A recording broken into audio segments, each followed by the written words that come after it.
Perkenalkan, nama saya Novitasari. Video ini ditujukan untuk memenuhi UTS mata kuliah pengantar komunikasi digital di Universitas Siber Asia.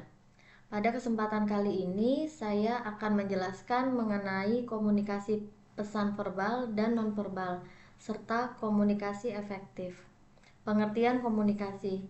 Pada dasarnya, komunikasi adalah proses penyampaian informasi, ide, perasaan, atau pesan dari satu pihak atau pengirim ke pihak lain atau penerima, dengan tujuan agar pesan tersebut dapat dipahami atau diterima dengan baik.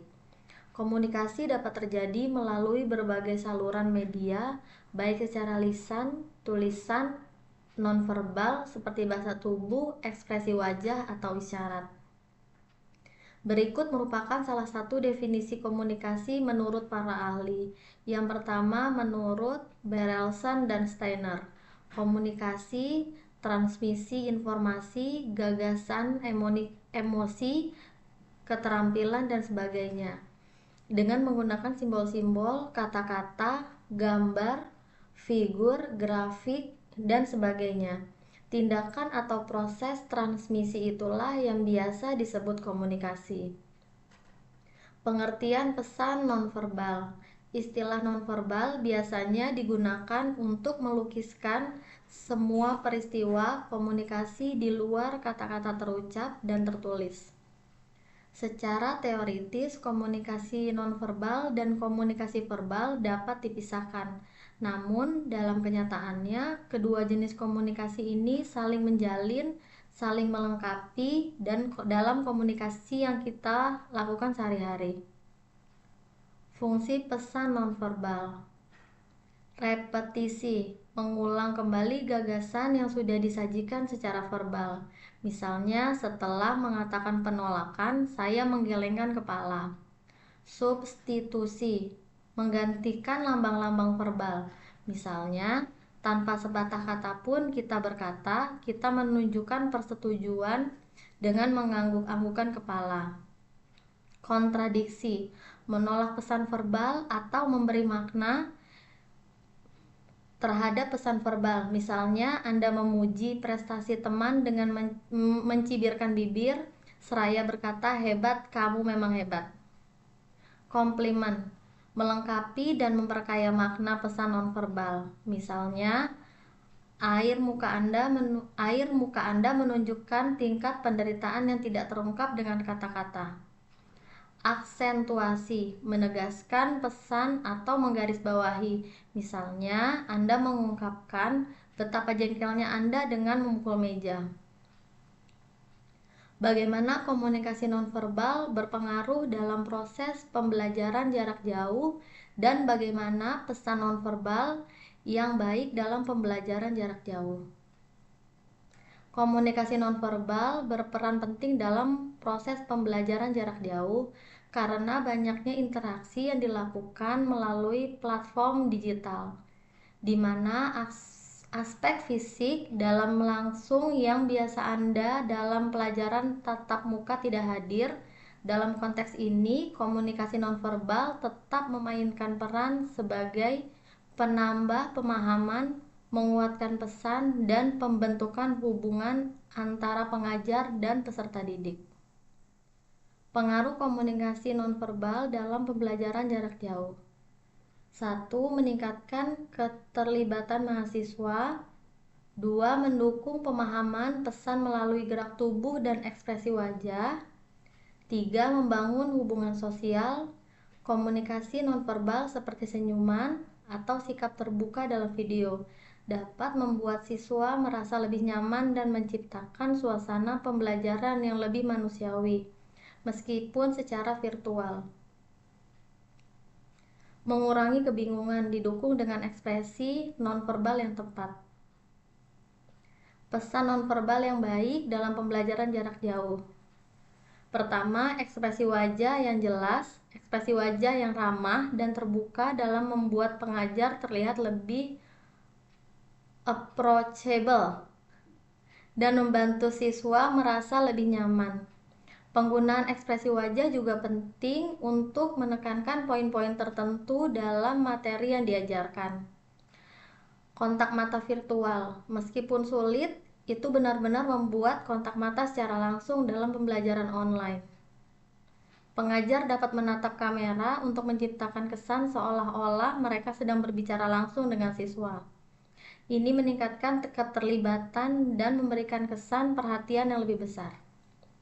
3. Gerakan tubuh yang teratur dan tepat. Menggunakan gerakan tubuh yang jelas dan tidak berlebihan dapat membantu memperjelas maksud dan menekankan poin-poin tertentu dalam materi.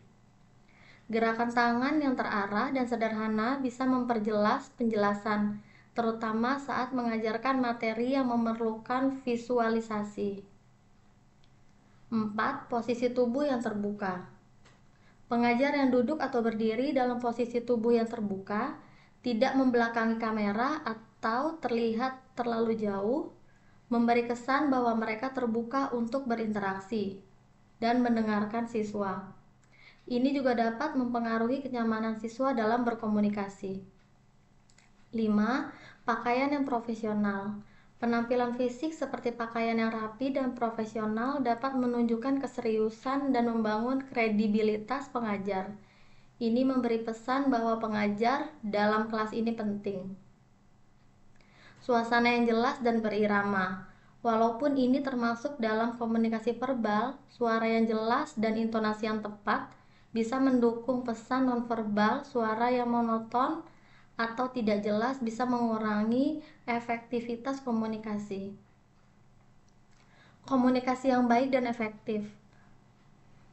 Komunikasi yang baik dan efektif berarti terdapat proses penyampaian pesan yang jelas, tepat, dan dapat dipahami oleh penerima pesan, sehingga tujuan komunikasi tercapai. Dalam konteks pendidikan, termasuk pembelajaran jarak jauh, komunikasi yang baik dan efektif sangat penting untuk memastikan pesan atau informasi yang diterima dapat dipahami dengan benar. Kapan dan mengapa kita memerlukannya? Komunikasi yang baik dan efektif dibutuhkan kapanpun kita perlu menyampaikan informasi dengan jelas, membangun hubungan yang sehat, menghindari kebingungan, atau mencapai tujuan bersama. Tanpa komunikasi yang baik, kita beresiko salah paham, terjebak dalam konflik, atau tidak mencapai hasil yang diinginkan. Oleh karena itu, keterampilan komunikasi yang baik sangat penting dalam berbagai aspek kehidupan pribadi dan profesional. Tantangan dalam menciptakan komunikasi yang baik dan efektif. Yang pertama, perbedaan gaya komunikasi. Tantangan menyesuaikan gaya komunikasi agar dapat diterima dengan baik oleh orang lain, serta menghindari interpretasi yang salah. Yang kedua, perbedaan budaya. Tantangan menghindari kesalahpahaman yang disebabkan oleh perbedaan budaya, misalnya dalam penggunaan bahasa atau ekspresi nonverbal. Ketiga, keterbatasan teknologi dalam komunikasi daring. Tantangan, pesan tidak dapat disampaikan dengan baik atau bahkan terputus, sehingga menyebabkan kebingungannya informasi.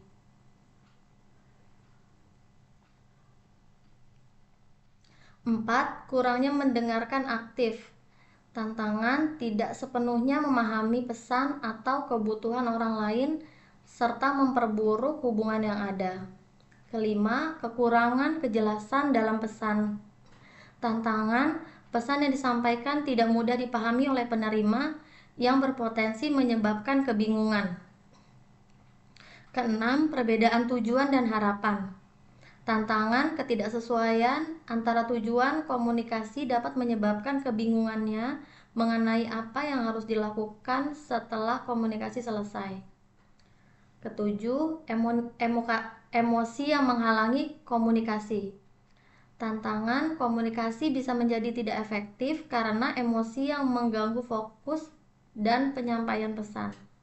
Keterbatasan waktu. Tantangan, waktu yang terbatas menyebabkan komunikasi menjadi terburu-buru dan tidak memadai. 9. Tingkat pemahaman yang berbeda. Tantangan, perbedaan tingkat pemahaman dapat menyebabkan kesulitan dalam penyampaian informasi yang tepat kepada semua pihak. 10. Kurangnya umpan balik. Tantangan, tanpa umpan balik sulit untuk mengetahui apakah pesan yang telah disampaikan telah sampai dengan benar. Demikian pemaparan dari saya, terima kasih.